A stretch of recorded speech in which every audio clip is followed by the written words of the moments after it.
असं आहे की महाराष्ट्रामध्ये अंमली पदार्थाच्या बाबतीत ज्या घटना घडत आहेत, आपल्याला माहिती की काही महिन्यापूर्वी गोरेगाव येथे नेस्कोमध्ये काही म्युझिक कॉन्सर्ट होती.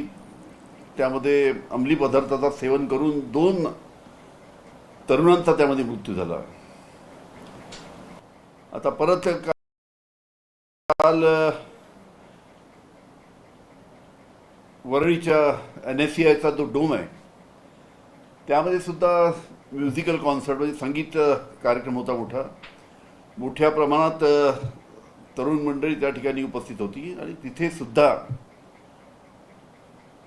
ज्या बातम्या येत आहेत त्यामध्ये ड्रग्सचं सेवन करून एक तरुण मुलगा मृत्युमुखी पावला.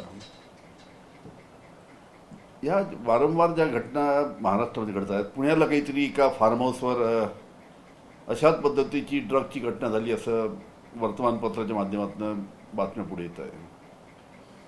त्याच्यामुळे याच्या बाबतीत जी शासनाने जी आता नो टॉलरन्स फॉर ड्रग हे अभियान त्यानिमित्तानं राज्य शासन राबवत आहे, हे मला वाटतं की अजून प्रभावीपणे अंमली पदार्थाच्या विरुद्ध हे जे शासन राबवत आहे की नो टॉलरन्स फॉर ड्रग हे अतिशय प्रभावीपणे त्या निमित्तानं राज्य शासनाच्या माध्यमातून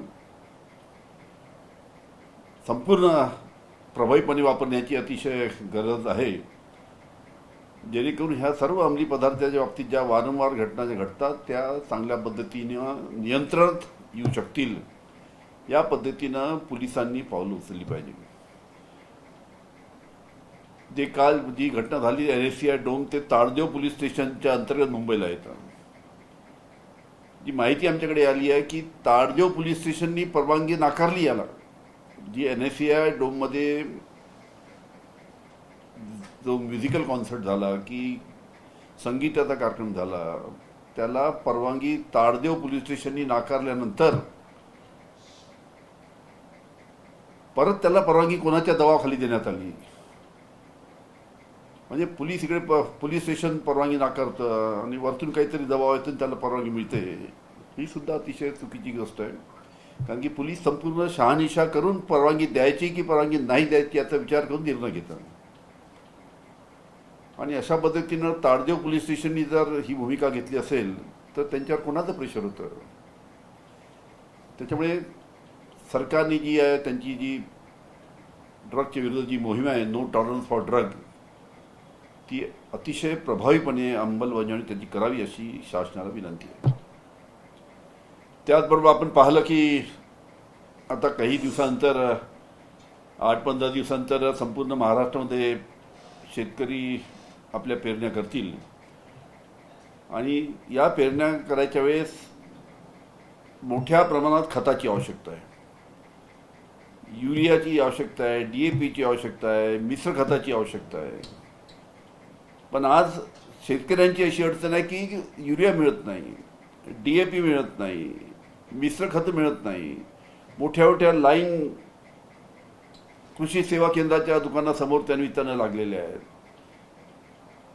त्याच्यामुळे राज्य शासनाने लवकरात लवकर पावलं उचलून कशा पद्धतीनं युरिया, कशा पद्धतीनं DAP, कशा पद्धतीनं मिश्र खतं शेतकऱ्यांना उपलब्ध होतील, जेणेकरून कोणत्याही प्रकारे पेरणीमध्ये अडथळा येणार नाही या पद्धतीनं शेतकऱ्यांसाठी राज्य शासनाने पावलं उचलून खताची उपलब्धता करून दिली पाहिजे.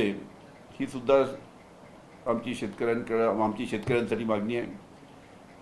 परत आपल्याला माहिती आहे की परत गॅसची किंमत काही 29 रुपयांनी वाढली. म्हणजे आतापर्यंत या महिन्यात 1.5 महिन्यामध्ये 90 रुपयांनी गॅसची किंमत वाढली. घरगुती गॅस सिलेंडर 90 रुपयांनी वाढला. महागाई वाढते आहे. त्याच्यामुळे आमच्या ज्या महिला आहेत ज्यांच्या घरामध्ये प्रत्येकाच्या घरामध्ये सिलेंडर लागतं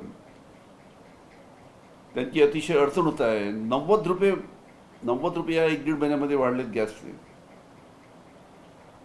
पेट्रोलच्या बाबतीत तशा प्रकारची परिस्थिती आहे. अनेक पक्षाच्या माध्यमातून कार्यकर्ते आंदोलन करत आहेत गॅससाठी, पेट्रोलसाठी, डिझेलसाठी. या बाबतीतही राज्य शासनाने लवकरात लवकर पावलं उचलून कशा पद्धतीनं डिझेल आणि पेट्रोलच्या किंमती कमी येतील, कशा पद्धतीनं गॅसच्या किमती कमी येतील, यासाठी योग्य पावलं राज्य शासनाने उचलायला पाहिजे. नमस्कार. मुलाकात को किस तरीके से देख रहे हैं? क्या आने वाले समय में क्या दिलीप वलसे पाटिल ने शरद पवार जी से उनके बंगले में मुंबई में मुलाकात की है हाल ही में, इस विषय को सर मराठी हिंदी विचारून आले तर हां मराठी बोलत चालेल. उत्तर तुम्ही मराठीमध्ये द्या, चालेल सर. असं आहे की अनेक संस्थेमध्ये ज्याचे अध्यक्ष शरद पवार साहेब आहेत, त्या संस्थेमध्ये सदस्य म्हणून दिलीप वळसे पाटील सुद्धा अनेक संस्थेमध्ये आहेत. त्याच्यामुळे त्या संस्थेच्या कामासाठी किंवा त्या संस्थेच्या कामकाजाबद्दल चर्चा करण्यासाठी दिलीप वळसे पाटील त्यांना भेटत राहतात. त्याच्यामध्ये वावगं असं काही नाही आहे. सर, शेतकऱ्यांबद्दल तुम्ही बोलले आहे की खताचा पुरवठा पूर्णपणे होत नाही आहे आणि प्रामुख्याने जो युरिया फॉस्फेट आहे, युरिया आणि DAP आणि येत आहे. शासन म्हणतोय की लिंकिंग हे नका, परंतु कंपन्या लिंकिंग लावून खरेदी देतात. काय सांगा? कंपन्या लिंकिंग केल्याशिवाय शेतकऱ्यांना खतं देत नाही. त्यांच्यावर दबाव आहे. जितके कृषी सेवा केंद्र आहेत त्यांच्यावर दबाव आहे कंपन्यांचा की तुम्हाला युरिया द्यायचा आहे का, तर सल्फर त्याच्याबरोबर द्या. की ज्या खताची मागणी नाही ते खत विकल्या गेलं पाहिजे आणि शेतकऱ्यांच्या डोक्यावर मारलं पाहिजे, त्यांच्या माथी मारलं पाहिजे. याच्यासाठी मोठ्या प्रमाणात महाराष्ट्रामध्ये लिंकिंग होते आहे. राज्य शासनाच्या माध्यमातून वारंवार सांगण्यात येतं की आम्ही महाराष्ट्रामध्ये कुठेही लिंकिंग होऊ देणार नाही, पण ज्या खताची मागणी नाही आहे ते खतं मोठ्या प्रमाणात युरिया DAP याच्याबरोबर मोठ्या प्रमाणात शेतकऱ्यांना घ्यावं लागतं आणि त्याच्यामुळे सुद्धा मोठ्या प्रमाणात शेतकऱ्याची अडचण झाली आहे. त्यामुळे लवकरात लवकर या लिंकिंगच्या बाबतीत सुद्धा जे कृषी सेवा केंद्र किंवा ज्या कारखान्याचा त्या कृषी केंद्रावर दबाव असेल आणि त्या कृषी सेवा केंद्रांनी जर तशी तक्रार राज्य शासनाकडे किंवा कृषी खात्याकडे केली तर त्यांनी त्याची नोंद घेऊन ज्या कंपनी आपला माल त्याची मागणी नसताना सुद्धा खरेदी करायला लावतात शेतकऱ्यांना, त्यांच्यावर कारवाई करण्याची आवश्यकता आहे. सर, अभी हाल ही के दिनों में देखा जाए तो अजीत पवार गुट के काफी सारे नेताओं ने शरद पवार जी से मुलाकात की है. आने वाले दिनों में सर दोनों गुट एक होने की संभावना है? ऐसा है कि माननीय है और ज्येष्ठ नेता होने के कारण में अजीत पवार पार्टी के लोग नहीं, काफ़ी पार्टी के लोग उनको जाके मिलते हैं. उसी प्रकार अजीत पवार पार्टी के कुछ लोग उनको मिले होंगे, कोई सलाह मसलत उन्हें की होंगी. जब भी कोई पार्टी को अड़चन जाती है वो जाके पवार साहब की सलाह लेता है. कुछ सर विधान परिषद ये चुनाव दोनों पार्टी इकट्ठा आने की कोई गुंजाइश नहीं है.